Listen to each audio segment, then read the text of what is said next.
Поети. Гении. Лимонадената банда. Революционери.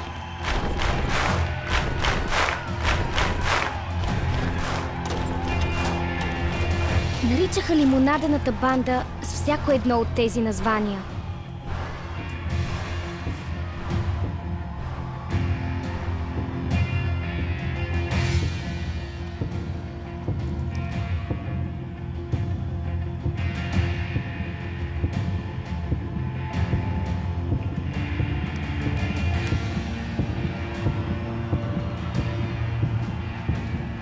Но истинската история, историята на сформирането на нашата банда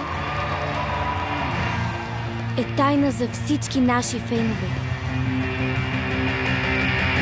Чудя се дали биха повярвали,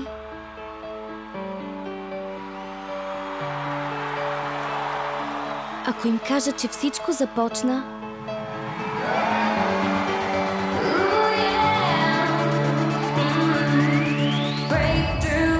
в стаята за наказани.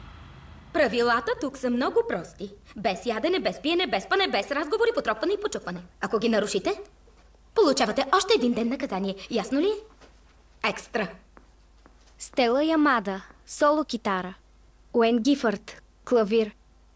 Мо Бенджари, бас. Чарли Делгадо, ударни инструменти и аз, Оливия Лайт, бъдещ фронтмен на лимонадената банда.